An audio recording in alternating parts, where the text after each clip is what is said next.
کوئی پوچھنے والا, کوئی اتھارٹی پاکستان میں ہے جو کے الیکٹرک کی اس مافیا سے کہے کہ بھائی سینٹر میں تو کم از کم لائٹ کا اہتمام کر دو, سارا کمپیوٹرائز سسٹم ہے؟ کوئی پوچھنے والا نہیں ہے. لیکن 18 روپے اضافہ کرنے کے لیے 7 مہینوں کے فیول ایڈجسٹمنٹ چارجز کے لیے وہ نیپرا میں چلے گئے اور ان کو مل بھی جائیں گے, اس لیے کہ نیپرا کا, کے الیکٹرک کا اور حکومت کا ایک شیطانی قسم کا اتحاد ہوتا ہے ہمیشہ, اور انہیں عوام کی پرواہ نہیں ہے. میں کتنی مرتبہ ہم یہ مطالبہ کر چکے ہیں کہ پاکستان میں جب یہ سرکولر ڈیٹ کی وجہ سے اور یہ آئی پی پیز کے معاہدوں کی وجہ سے جب اضافی بجلی کے پیسے پاکستان کی قوم دے رہی ہے, تو پھر کے الیکٹرک مہنگی بجلی کیوں بنا رہا ہے؟ اس کو کیوں دیا ہوا ہے یہ لائسنس؟ اور نیشنل گرڈ سے کراچی کو بجلی دے دیں جو آلریڈی ہمارے پاس موجود ہے, جس کے پیسے پاکستانی قوم دے رہی ہے. تو آپ اس کو, جو اس کی جنریشن ہے, اگر اس کو مل جائے جو آلریڈی بجلی ہمارے پاس موجود ہے, تو یہ تو نکلیں گے نا ایک طرف. یہ بوجھ تو فیول ایڈجسٹمنٹ چارجز کا کراچی کے عوام پہ نہیں پڑے گا, اور اس سے جو صنعتوں پہ بوجھ پڑتا ہے, اس سے جو مجموعی طور پر پریشانی ہوتی ہے. پھر اس کے بعد ٹرانسمیشن اور ڈسٹریبیوشن کے لیے کتنی مرتبہ ہم نے کہا کہ اس میں مونوپلائز سسٹم ختم کیا جائے, لیکن چونکہ پہلے سے چیزیں طے ہوتی ہیں تو یہ لوگ مل کر کرپشن کرتے ہیں اور مافیاز کو ہم پر مسلط کر دیتے ہیں. تو یہ سلسلہ اب ختم ہونا چاہیے, اور اس پر بھی انشاءاللہ تعالی جماعت اسلامی کی آواز صرف کراچی میں نہیں پورے پاکستان میں گونجے گی. محمد حسین مہنتی صاحب تشریف فرمائیں.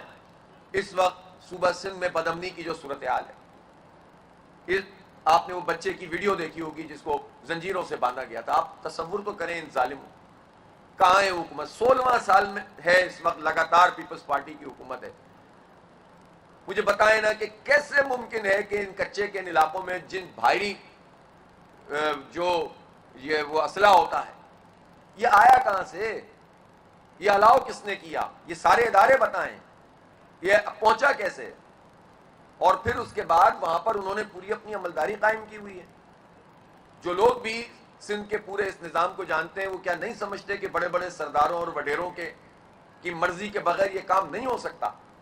اور جب وہ سردار اور وڈیرے حکومتوں میں شامل ہوں, ان کا اثر و رسوخ ہو, تو پھر آپریشن کیسے ہوگا؟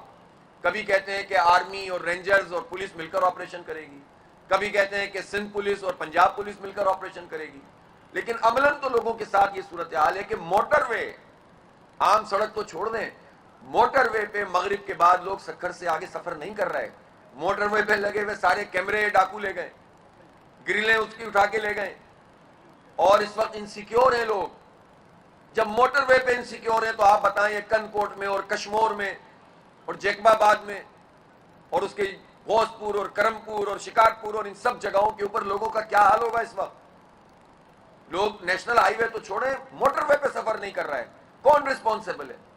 16ویں سال میں داخل ہو گئی ہے لگاتار حکومت میں پیپلز پارٹی وفاق میں بھی ہے. صدر صاحب بھی تشریف فرمائیں.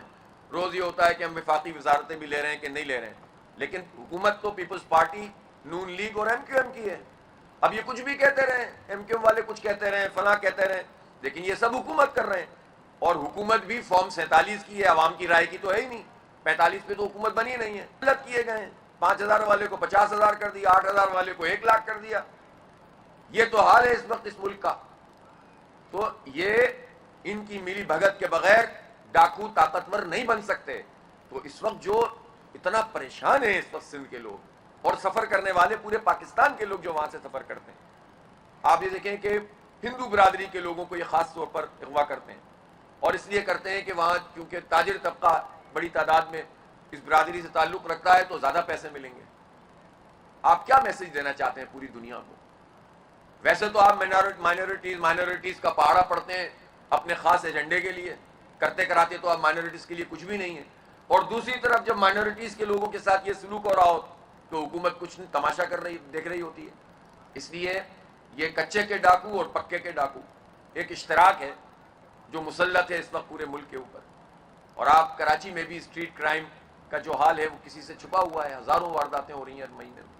کتنے لوگ قتل ہو چکے ہیں چند مہینوں میں؟ میرے خیال ہے 30 تک کے قریب اس سال میں لوگ صرف اسٹریٹ کرائم میں قتل ہو چکے ہیں کراچی. کوئی پوچھنے والا نہیں. 70 ہو گئے ہیں یہ جو مئی تک میں 70 افراد. صرف چیزیں چھینتے ہوئے قتل ہو گئے. آپ اندازہ تو لگائیں, باقی تو جو حال ہے وہ ہے. تو اس لیے ان ساری صورتحال پر کراچی کی اس آواز کو پورے پاکستان میں گونجنا چاہیے, اور پاکستان کے لوگوں کے جو بنیادی مسائل ہیں ان سب کا حل ہونا چاہیے.